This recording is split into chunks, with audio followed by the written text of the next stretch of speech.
But in everything, by prayer, kinahanglan mag-ampot ha. And supplication with thanksgiving, let your request be made known unto God. Kanang mga request na to. Kung sa may request na to, ayaw lang mga pagkaon. Ang ginuhapit na mubalik daw. Nga aron makahatag tag gitawag og pagpaabot nga pasensya atong hangyo ng Ginoo. Kanang mga request na to, mga supplication na to nga gisulti sa Ginoo. Ubanat po nato pasalamat na kanang request made known unto God kanang atong gihangyo sa Ginoo. Mga request ni David. Sa may request ni David, kanang request ni David. Kani mangong pagpangalagad sa Ginoo, the key of David ihatag sa ako. Sa may key ni David, katong mga gihangyo ni David sa Ginoo nga gihatag niya mao nang nahimo siyang hari, nga di bantugan nga hari, nga din hari siya nga sa Ginoo. Mo katong pangayoon kanang ningon nga mag-ampot ta. Sa diya nga ma-overwhelm ta sa may atong buhaton. Lead me to the rock that is higher than I. Kung ma-overwhelm ta rin sa kalibutan, muna kung ang atong kasing-kasing mahimo mang mawala sa Ginoo, mo nang giingon, mag-pray ta nga create in me a clean heart again, renew right spirit within me. Mo nang giingon, na prayer na to Lord, far from me, because if you far from me is trouble. Ayaw palayo ka nako, do not far from me. Do not far from me. Mo nang mga prayer ni David nga di ang hangyo na to ang Ginoo mag-uban dito ganun na to. Mo na atong i-request everything. Nya, ato pong buhaton nga mato pa sa verse 7, and the peace of God, ug ang kalinaw sa Ginoo sa diyan nga mag-ampo ka, which passes all understanding shall keep your hearts and mind through Jesus Christ. Ug ang kalinaw diya sa Ginoo nga mulabay kanimo uban sa imong pagsabog. Mo nay magabantay kanimo sa imong kasing-kasing ug huna-huna pinaagi diya sa imong pagka-Kristohanon kay pinaagi diya kay Kristo nga bilang sa Kristohanon. Mao na ang imong understanding, masabtan na nimo. Sa verse 8 mo ni atong buhaton ang gitambag sa mga tao o ni Pablo sa mga Kristohanon.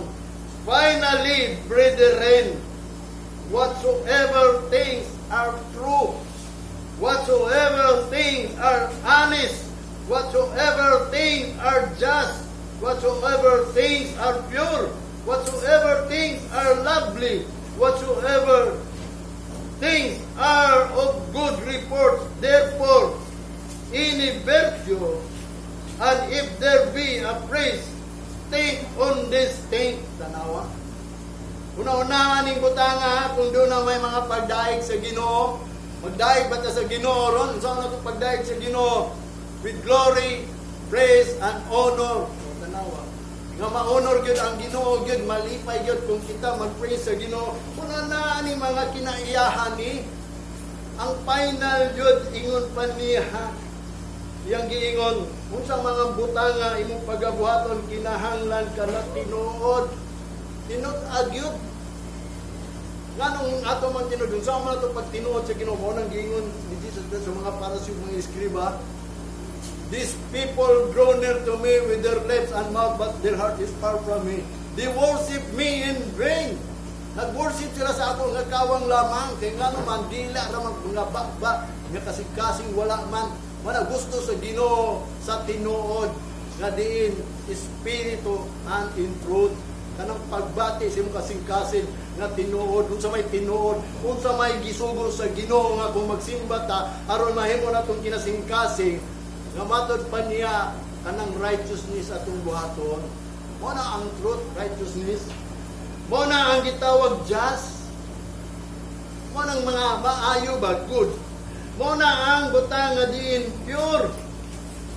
Honest. Kung ikaw usa ka honest sa Ginoo magday, nagbuhat kag righteousness. Di man ta kadaig sa Ginoo, mo nang giingon dili tanang nagtawag Ginoo makasuod sa iyang gingarihan ngano man. Wala man nagtuman sa kabubuton sa Ginoo, mo ni ang kabubuton sa Ginoo finally. Matod pa niya dinhi. Whatsoever things are lovely. Sabaw mo say lovely.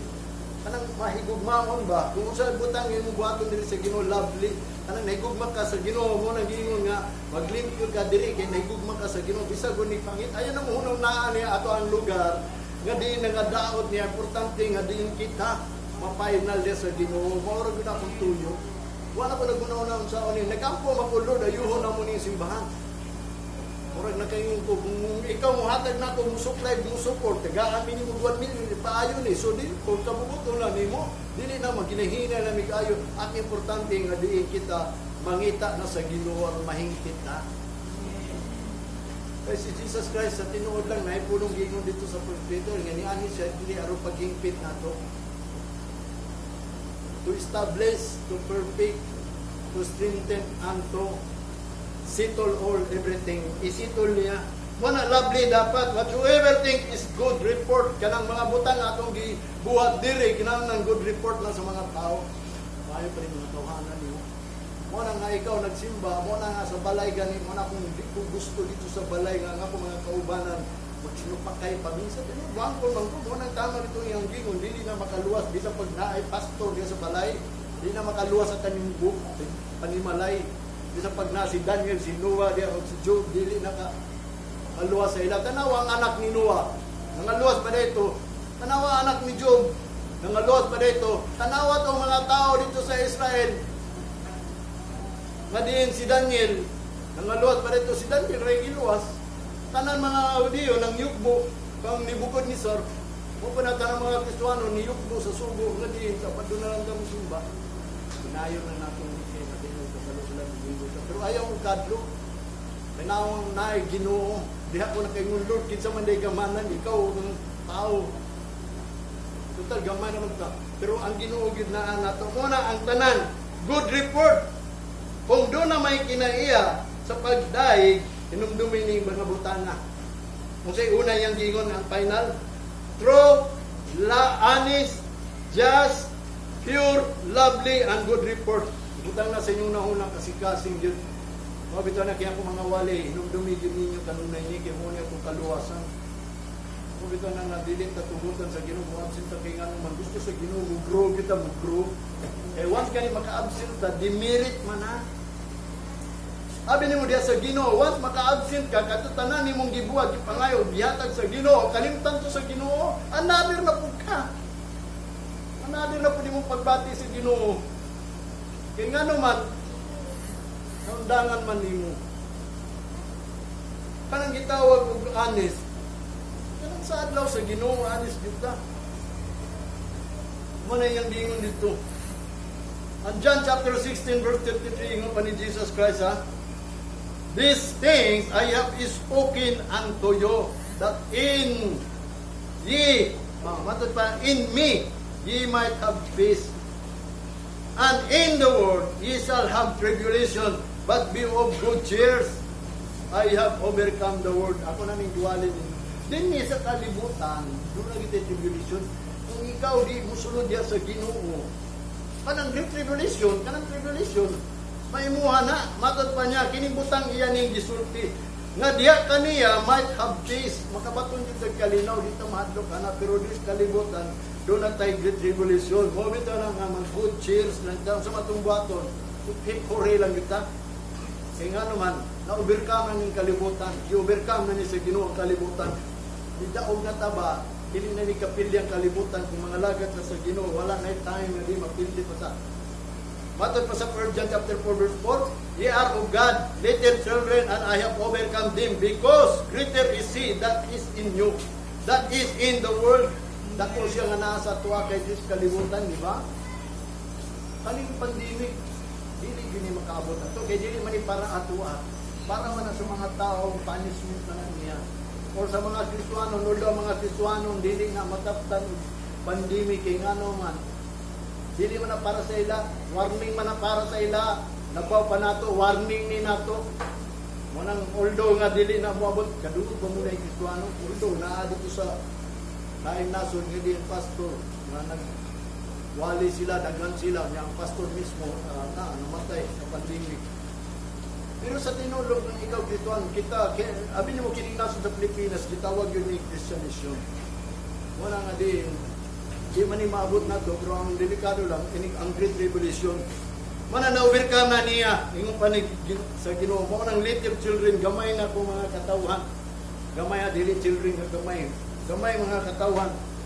Giingnan ta nga na-overcome na natin yung kalibutan pagtuon na lang kuwang.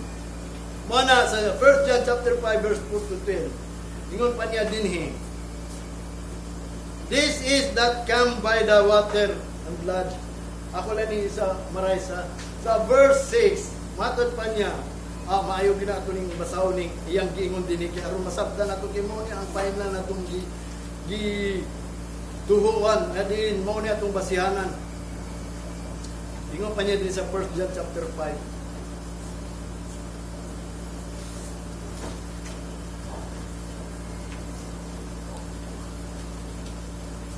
Magsugod ta sa 4. Matod pa niya, whatsoever is born of God overcometh the world. And this is the victory that overcometh the world, even our faith. Mo ni ang mga natao, o ito na magpakatao dito pag-usap ka nang umot pagkatao ta pag-usap atong una natong gibuhat usbo nato na. Murag nausab ta ba natao ta pag-usap nga atong una mga gibuhat nato gikan paggawat nato kang Kristo hantod niabot tong pandemic karon magpakataw ta pag-usap usbo nato to kay nganuman wa nato to nabuhat ang pabuhat sa Ginoo. Although nagtuon lang ta ato mo na ang gingon niya naka-overcome mo ni ang victory nga naka-overcome nga kita nito. Verse 5, who is he that overcometh the world but he that believeth that Jesus is the Son of God. Kaning buot pasabot niya daghan kayo nito ini nadani ini. Kaya nga naman, although nga sila nahimong Kristohano nagpabautismo ng alagad sa Ginoo, kay nito umangkag Jesus Christ, nagtuo sila maka-overcome sila. Atong buhato na to sa noun, basahan na to. This is that came by the water and blood, even Jesus Christ, not by the water only, but by water and blood, and it is the Spirit that beareth witness, because the Spirit is truth. Mo na niyang gingon ha. Sa tinuod lang, ang ilang hituan nga si Jesus Christ, ambot kung mao ba ni ilang pagtuo. Although nituo mo ni Jesus Christ, kay si Jesus Christ, anak man sa Dios, nga giingon niya, naka-overcome daw tong mga nituo. Mo na niyang gingon, mao kani ang natao nga mao ang anak sa Dios, nga siya ni anhe pinaagi sa tubig ug dugo. Si Jesus Christ na dili lang sa water only, but water and blood, and it is the Spirit that beareth witness, because the Spirit is truth. Mao gani ang na-witness nga kana si Jesus Christ ni ani sa tubig ug dugo. Unya ang Espiritu nag-witness ni ini nga kaning Espiritu mao ning kamatuoran. Kanang water and blood ato nang tan-aw ng water and blood. Dili ta mingon si Jesus Christ nagpakamatay dito. Hinumduman nato nga ang witness. Unsa man ang witness? Water and blood. Nga si Jesus Christ by the water and blood. Mo na dapat atong witnesson. Nga unsa man ang water? For there are three that bear record in heaven, the Father, the Word, and the Holy Ghost, and these three are one. Tanawa, nabay saan dili? Wala. Wala yung gingon, na ay na-record dito daw sa langit, nga nagadala, Amahan, Pulong, og Holy Ghost, and these three are one. Kini silang tulo, one. So therefore, si Jesus Christ, imbis Father, Son, and the Holy Ghost, ang giingon din nga nag-witness is the Word. Anang words ba? Pulong. Si Jesus Christ, ingon pa ni Jesus Christ mismo sa John chapter 1. In the beginning was the Word, and the Word was with God, the Word was God. Ug sa verse 14, and the Word becomes flesh. Si Jesus Christ nahimong flesh. Siya ang tinuod kung kita mutuo kang Kristo Jesus, dili lang kay nagtuo ta nga si Kristo Jesus anak sa Dios, maka-overcome na ta, kundili ang witness ana nga si Jesus Christ nagsimbolo sa tubig o dugo. Kanumdum ba man ang dugo? Kanang dugo nagsimbolo na sa pulong. Nga pulong nga naghugas nato ba? Naghugas nato kanang knowledge of salvation, the remission of our sin, nga kinahanglan nagyud tay tun-an. Pulong. Aron may bawta unsaon nga diin kita gipasaylo dito sa krus. Ug wa kay matun-an nga pulong, labaw sa tanan ang water nagsimbolo na kang Kristo Jesus. Siya sama sa tubig nga buhi. A living water nga diin diya kaniya kung mga lagad ka kaniya, ang spring of water of the living water, which is ang Hudiyo, giingnan niya dito mga Israelite, they forget the living water. the fountain of the living water. Nakalimot bang siya sa fountain of living water nga din. Ang Ginoo nagsupply kanila tubig dito sa wilderness nga gibunalan tong bato aron mo awas pa ang tubig mo to'y gitawag og living water nga din ang Ginoo nagbuhat ato. Kay kuha pa sila nangayo ato, dili to buhaton sa Ginoo. Mangita to sila balon, mangikutkot to sila. Pero tungod kay ang Ginoo gamanan, o dito na lang, ayan ang pagkutkot.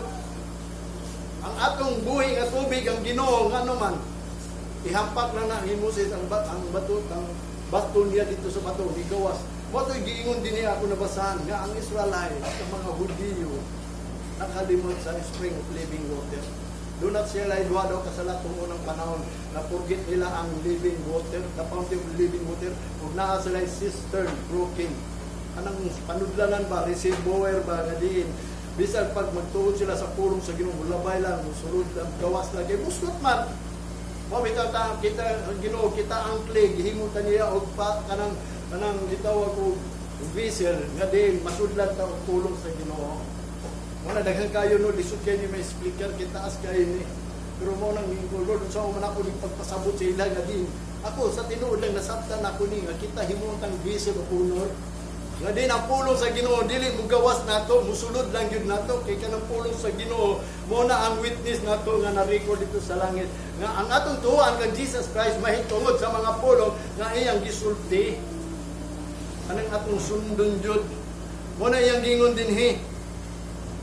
And there are three that bear witness in earth, the Spirit, the water, and the blood, and these three agree in one tanawa. Espiritu, tubig, ug blood. Kaning espiritu pagbati, kaning tubig pulong sa Ginoo, kining blood is manang giingon nga pulong nga diin mo na ay naghugas nato, naglukat nato ba kanang blood ba.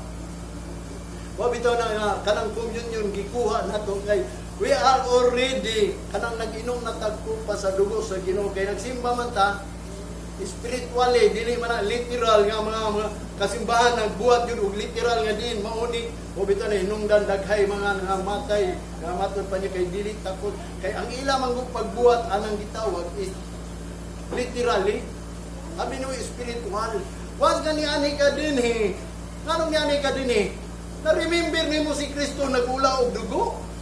O katong dugo, imong giinom, kamo nang niani dinhi. Wala ko sa kabutang nga righteousness, ngano man nga niduol ka kang Kristo, kay imong gituhuan, ikaw ang giulaan og dugo. Mo na ang witness nato diya sa Ginoo nga diin si Jesus Christ nagula og dugo. Mo nang niani ta di simbahan. Mo na sa kabutang righteousness, daghang kayo mga righteousness, usa ka na akong gingon kaninyo. Usaw na to pag hinumdom sa Ginoo. Ani dire unya kanang imo pagani dinhi nga kung pangutanon na nganong ni ani man ka dinhi mo nang giingon kinasingkasing ang imong gianhi unsa may nasulod sa imong kasingkasing nga imong bation nga ang espiritu magliyo tungod kay usa ikaw gihugasan sa dugo ni Kristo.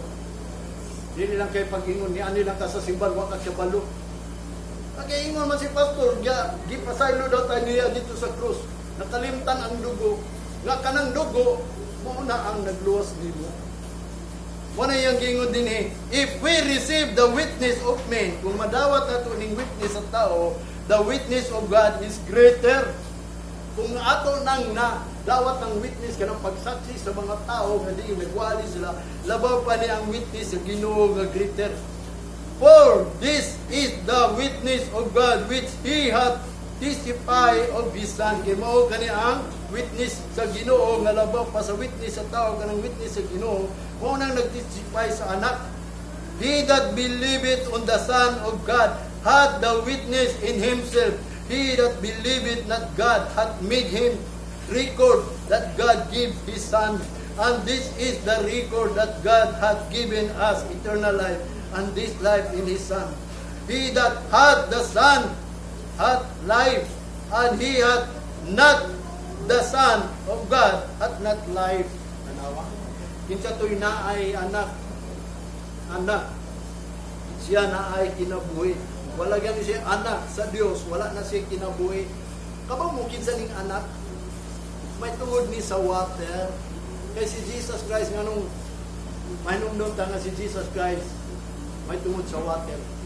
Kinsa may nakalakaw diri sa tubig, way tao nga naglakaw diri. Unsa pa hinumduman nato nga si Jesus Christ mao nang water.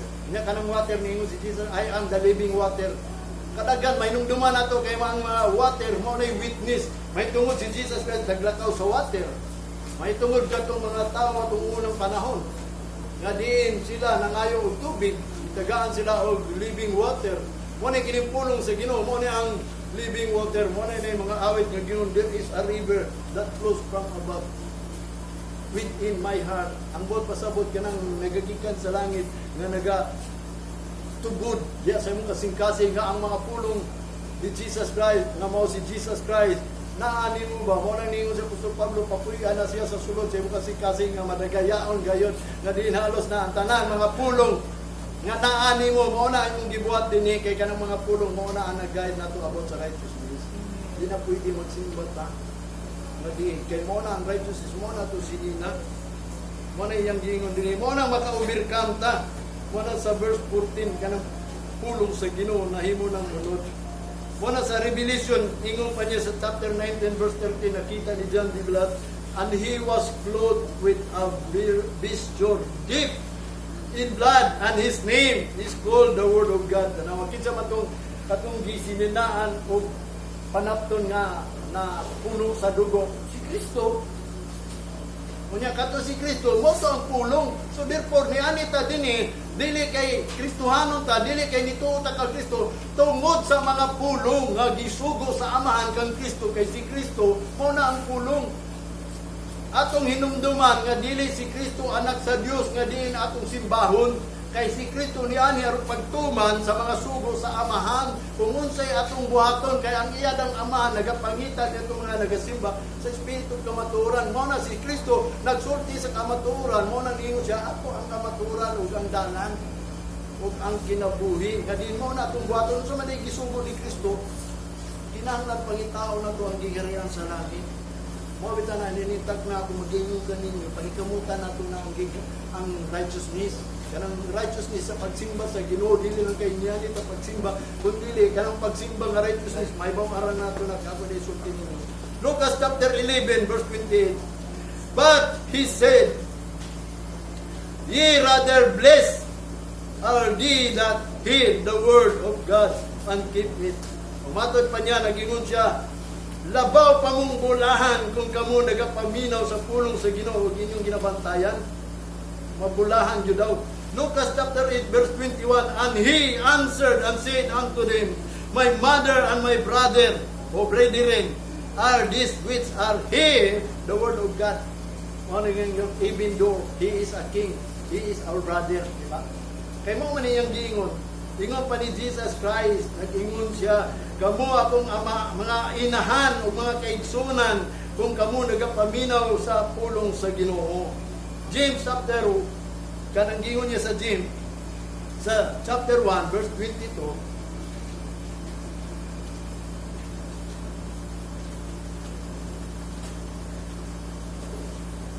ingon pa niya din sa 1:22.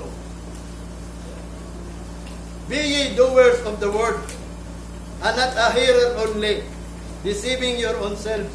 Matod pa sa Santiago chapter 1 verse 22. Magbubuhat kamo sa pulong. Kinahanglan buhatan ninyong pulong. Dili lang kay maminaw lang kamo. Inyo lang giilad ang inyong kaugalingon. Matod pa niya, deceiving your own selves. For if any be a hearer of the word, and not do it, he is like unto a man beholding his natural face in the glass. Kung ikaw lang tigpaminaw sa pulong sa Ginoo ug dili ka mungguhat, sama lang ka sa tao nga nagtanaw sa imong naong sa imong samin. For he beholdeth himself, nga diyan iyang gitan-aw lang yung kagalingon ba? Matod pa niya dinhi, and goeth his way, unya mulakaw siya, and his straight way forgetted what manner of man he was. Nga pagabot niya sa unahan, nakalimot na siya kung siyang dagway dito sa samin. Una, murag inunana ng mga tao nga di, naminaw lang unya, di buhat. Makalimtan to nimo mga pulong, kung dito nimo buhaton, o labi na kanya kung gisugo ninyo, di gani ninyo buhaton, mura ramog na namin des tupangan sa Ginoo. Paggawas ninyo, kalimot na mo, kaya nga naman, wa man muna minaw, wa man ninyo buhatan kung inyong ipaminaw. Wa bitaw na matagtulong nga diin, urdo kani, nagabalik-balik man kung katuwa ninyo na dunggan, mo ito inyong buhaton, hinay-hinay. Di ba? Pag ano ninyo din mo na yung gingon. Kaya nga naman, batot pa sa verse 25, but post locate into the perfect law of liberty and continue it therein, he being not forgetful hearer, but a doer of the work, this man shall be blessed in his deed. O, tanawa. Kay kinsa katong nagatanaw sa hingpit nga balaod sa kagawasan, nagapadayon siya ana, o iya lang nang o wala niya kalimtin na ang iyang gipaminaw, kundi iya nang gibuhat o sa mga bulaton, kaning tawhanan ni gipanalanginan sa iyang mga buhat. Mo na mga tao nga di panalanginan sa Ginoo, kanang mga nagabuhat nga di dili lang gipaminaw kundi buhat yun. Mo bitaw na nga ang tao kinahanglan gayon magabuhat yun sa mga pulong sa Ginoo. Di mo na ang righteousness. Ang Lucas ato na ninabasahan na din kanang giingon niya, ang tao daw kuno nga magatuman, kini sampol ni Jesus Christ ha. Mo ni yung giingon, labi na pumabot ang panahon ha. Ang tao daw nga magatuman sa sugo sa Ginoo, sama siya sa usa ka balay nga natukod diya sa bato. Sa diya moabot na daw ang pagsulay nga mao ang hampag sa balaw sa dagat o sa flood, sa mga balod, sa mga sa panadya. Di na siya mapukan kay ngano man natukod man sa bato. O nagingon niya katong mga tao nga nagapaminaw ug nagatuman ni Jesus Christ, sama na siya sa tao nga nagtukod siya ang balay diya sa ibabaw sa bato. Sa Matthew chapter 7 verse 24, ingon pa niya, therefore whatsoever heareth this saying of mine and doeth them, I will like him unto a wise man which built his house upon the rock. Kanawa kanang tao daw kuno nga diin nagapaminaw siya sa mga sugo sa Ginoo ug iyang gibuhat kini, sama ni siya sa mga gitawag og maayong tao nga nagatukod sa iyang balay diya sa ibabaw sa bato. O kinahanglan matukod jud ta sa ibabaw sa bato. Mo bitaw nang niingon siya dinhi kang Peter sa verse 16 and 18. And I say also unto thee that thou art Peter, and upon this rock I will build my church, and the gates of hell shall not prevail against it. Kini gisampol niya kang Pedro kanang sa diha nga mutuo ka ug mubuhat gani ka. Mo nang giingnan niya Peter unsa may pagtuo nako nimo. Pagtuo nimo nako. Ningon siya, ikaw ang anak sa Dios. Ikaw ang mga manluluwas dining kalibutan. Mato hinungdan ingon dayon si Kristo. Upon this rock, Peter, dining rock ba? Kinsa man tong rock si Jesus Christ. Kanako ikaw akong tukuron. Matod pa niya dinhi. Nga matod pa niya himuon kanakong church. Puloy-anan ba? Ug matod pa niya kanang gate sa impierno, kanang mga gitawag ug kanang mga kanang testing sa imo, pagsulay sa imo aron ikaw maimpierno. Matod pa niya, the gate of hell shall not prevail. Matod pa niya against it. Dili na makahimo sa imo kanang mga tentasyon, tagaan kag 10 million, 5 million, pila na ka million, dili ka mudawat na labi na kung ikaw mutuman sa sugo sa Ginoo. Pero di na may tabo na to kay nga naman mananamatay Ginoo. Pero ang yang gingon dili na maka-prevail nimo kanang way of the gate of hell. Kanang mga panahon nga makaadto ka kag kanang kahilayan dili na makahitabo kanimo kay nga naman natukod naman ka diya sa bato. Mo bitaw na gusto ta ang Ginoo gusto siya nga kita nga tao kanang maminaw ganita ug mutuman ta sama rata nga diin nga tao gayud nga wise nga nagtukod ka diya sa bato. Mo ni kung paminaw nato ni ug buhaton nato ning righteousness, ingon pa niya gitukod nato ang ato ang kaugalingon diya kang Kristus nga mao ang bato. Mo na ang 1 Peter chapter 2 verse 6 and 8 ato lang ni summarize kana si Jesus Christ nga maong ganang gitawag the chief cornerstone. Although kana siya gitawag og stumbling block and rock of offense, ug ang moto daw niya dili gina maulawan. Si Jesus Christ usa na kagitawag og naglay diya sa sayon. nagbarog nga diya sa sayon nga diin kining atong panimbahon mo ni gitawag og sayon, the spiritual kanang house of God gitawag og sayon. Mo na sa Isaiah nagsulti siya kato atong gibasa atong unang panahon. Atong miaging mga Domingo nga diin si Isaiah nag-ingon. Mo ni yung giingon ni Isaiah usa ka butang nga diin dili nato ni dapat mawala sa tunguna-una kay mao kaniya usa ka tawo nga nagtukod diya ka sa ato ang kinabuhi nga nagbuhat ng righteousness. Isaiah chapter 28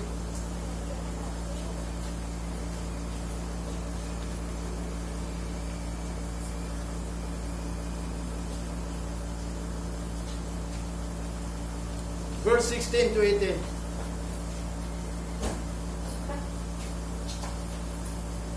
Nga din kanang kita mga tao nga din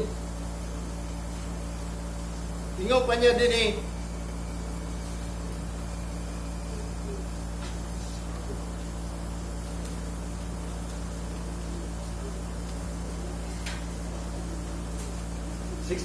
and 17. Therefore does it the Lord God, behold, I lay in Zion for a foundation, a stone, a tried stone, a precious stone, a cornerstone. As your foundation, he that believeth shall not make his. Sa verse 17, judgment also will I lay to the line. The righteousness is the plummet, and the head shall sweep away the refuge of life, and the water shall overflow the hiding place. Mani yung pasabot nga din. Kanang sayon daw kuno usa ka na ka stone bato. Mo po na iyang gingon sa 1 Peter nga si Jesus Christ the cornerstone. Mo ni ang giprophecy ni Isaiah nga kanang sayon daw the foundation, the sure ha. Sigurado ng foundation kanang matukod ka sa bato. Kanang stone ug rock parehara na sila. Bakit pa niya kay ang judgment manggod kanang decision nga diha sa balay sa Ginoo naagi decision line. Kanang righteousness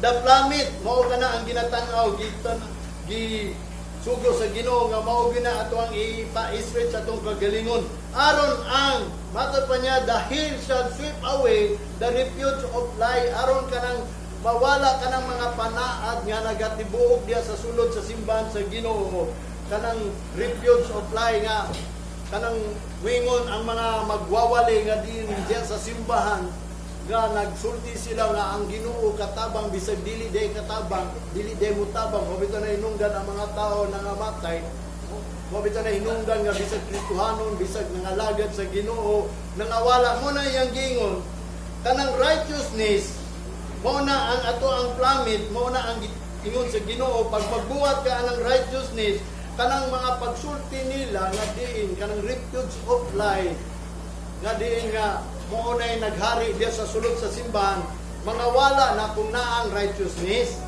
nga matod pa niya and water shall overflow the hiding place o kanang tubig na diya sa sayon mo na mag-overflow kanang pulong sa Ginoo nga diin mo kana atong hiding place kanang mga pulong nga naa gyud sa simbahan nga diin kanang mga tao nagsulti manggod nga ang sayon kinahanglan naa diya ang sure foundation kanang gitawag gyud nga tinuod gyud nga pundar ba kanang iwali gyud ninyo kang once nga mosulod mo sa balay sa Ginoo kinahanglan naa diya ang righteousness ngano man aron kanang refuge of life mawala na masweep away na mao ni ang giingon nga unsa man ang refuge of life nga masweep away nga matod pa sa verse 18 and your covenant with death shall be annulled and your agreement with hell shall not stand when the overflowing scourge shall pass through, then ye shall be trodden down. Nga din kining gitawag og kanang ano, kanang date ba o kanang grave o soul o kanang hill na matod pa niya ang agreement nato ana madis-ano na kanang giingon nga din kita appointed mo kita mamatay no nga kung ang sayon nga naa diha ang sure foundation which is the plummet is righteousness buhaton gali nato ng righteousness nga mawala nang gitawag refuge of life nga kanang giingon nila nga dunay mga bakak nga dili day tinuod na mawala na kung ang righteousness tong buhaton ang refuge of life nga ilang giingon nga kita appointed daw to death dili di ay kanang sayon Mao na sure foundation nato nga si Jesus Christ. Although stone of stumbling block na, rock of offense, maka-discourage na siya. Pero mao ni iyang giingon, gagi-promise, once gani kanang sure foundation is righteousness, ang iyag yung covenant, nga ang atong covenant, nga din appointed ta kay wingon manggod ang mga pastor, it is appointed unto man once to die, but after this, the judge Muhammad ito hinungdan kung mga matay lang ang Kristohano, magwali na nag-imunana, total gisaan na sa Ginoo. Pero di ay, ang giprophecy ni Isaiah, gi-annulled na niya kung ang sure foundation, nga maong righteousness, nga mao na si Jesus Christ, pagkamatarong mawala na covenant of death, kanang pakigsaan nato sa kamatayon ba sa tinuod lang si Kristo ni aning dinhi katong namatay siya tulo ka adlaw. Doon ay history dito nga siya ni ato sa lubnganan gikuha niya ang yaw sa kamatayon nga kanang kamatayon moagi lang nato niya tumban ta patay ng tadayon mao na mga tao mao na ang mga pagtuo karon sa mga tao nga di mao na matay man tapos kutan na bitaw ta everlasting life, which is kung basahon nimo ang pulong sa Ginoo gi-annul di ay na mao bitaw na ang iyang covenant nato dili sa refuge of life mawala na ang giingon manggod sa mga magwawali mga matay ta appointed na once to die, pero sa tinuod si Jesus Christ niani dinhi pagkuha gyud sa kamatayon di gyud ta mamatay mo bitaw nang di ta mahadlok anang 666 kay ngano man naata sa kingdom sa Ginoo naata sa sure foundation nga mao si Kristo nga kung magtuman lang ta sa tanan kining righteousness nabutang ta sa bato nga dili ta mapukan. Labaw sa tanan, ingon pa niya, kanang hell. Matod pa niya, your agreement with hell shall not stand. Kanang hell, gani, gamay ng impierno. Kanang gamay ng impierno, ingon ni Jesus Christ, kanang soul na. Pero dili sa kasulatan, kanang gamay ng impierno, mo nang lugnanan, grave. Dili na mubarog ni mo, kay kikuha na sa Ginoo kanang agreement. Nga kana muagi lang nato unya tumban lang tadayon mao na mga Kristiyanon bisag pangalagad bisag pagpastor mga matay nang ako dito sugod nganong nangalagad ko sa Ginoo ang righteousness nga diin mao na akong life kanang way the path of righteousness is there is no death mo na iyang giingon mismo si Jesus Christ niingon siya sa John chapter 5 verse 24 kung kita mga lagad kaniya mutuot ta kaniya nga matod pa niya dinhi dili ta mahiadto sa ukmanan ug dili ta moagis kamatayon una lisod man at buang kay ngano man wa man ginagwali ng isog ana una ako karon mangisog gyud ko kay ngano wa ko nagtuo kay di man ko gusto nga Ginoo ako prayer at una batanon pa ko ayaw lang ko Ginoo tuguti nga din pagbalik nimo patay ko kung dili buhi ko nga makakita gyud ko sa mga mata nako kay niingon man gud siya sa diya nga moabot ang anak sa Dios every eye shall see. Makita nato si Kristo ba? Wa bitaw lang sa diya nga nagbasa ko, di mo gid ta mamatay. Naigingon ni Pablo dito moabot ang order nato nga diin kita ilisan alid-an atong sala nga